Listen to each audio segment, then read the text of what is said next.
विधानसभा में बनाए गए कथित फांसी घर ने फिर एक बार सुर्खियां बटोर ली हैं। क्या सच में अंग्रेजों के समय में इस जगह पर स्वतंत्रता सेनानियों को फांसी दी जाती थी? इस सवाल के बीच शुक्रवार को इस मामले में अहम सुनवाई हुई, लेकिन वहीं इस मामले में मनीष सिसोदिया फिर से समिति के सामने नहीं पहुंचे, जबकि उन्होंने आने की सहमति दी थी। आम आदमी पार्टी के राष्ट्रीय संयोजक और दिल्ली के पूर्व मुख्यमंत्री अरविंद केजरीवाल, विधानसभा के पूर्व अध्यक्ष रामनिवास गोयल और पूर्व उपाध्यक्ष राखी बिरला शुक्रवार को विशेषाधिकार समिति के सामने पेश हुए और अपने पक्ष में बयान दर्ज कराए। हालांकि पूर्व उप मुख्यमंत्री मनीष सिसोदिया एक बार फिर समिति की बैठक में नहीं पहुंचे, जबकि उन्होंने आने की सहमति दी थी। केजरीवाल ने समिति के सामने फांसी घर की प्रामाणिकता पर अपने विचार रखे। उनका कहना था कि ये जगह अंग्रेजों के समय स्वतंत्रता सेनानियों के लिए बनाई गई थी। इस मामले में दर्ज कराए गए बयानों के बाद तीनों नेताओं ने गोपनीयता की शपथ ली और अपने अपने दृष्टिकोण समिति के सामने रखे। विशेषाधिकार समिति के अध्यक्ष प्रद्युम्न सिंह राजपूत ने कहा कि ये मामला बहुत गंभीर है। उन्होंने बताया कि इससे पहले कई बार संबंधित नेताओं को बुलाया गया था, लेकिन वो उपस्थित नहीं हुए। राजपूत ने यह भी कहा कि इतने बड़े दावे के बावजूद अब तक कोई ठोस ऐतिहासिक दस्तावेज या प्रमाण समिति के पास नहीं रखे गए हैं। समिति के अध्यक्ष ने कहा कि बिना प्रमाण के ऐसे दावे करने से जनता को गलत जानकारी मिल सकती है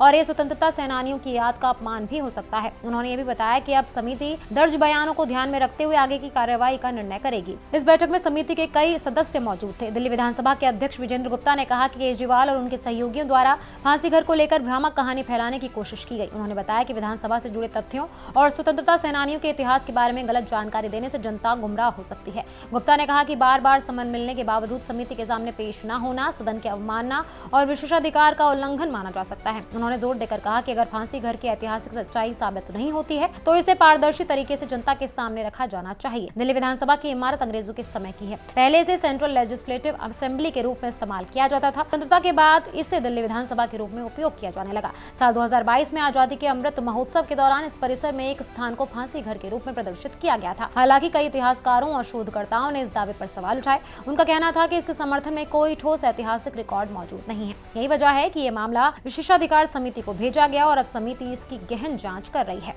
Subscribe now and press the bell icon. Never miss an update.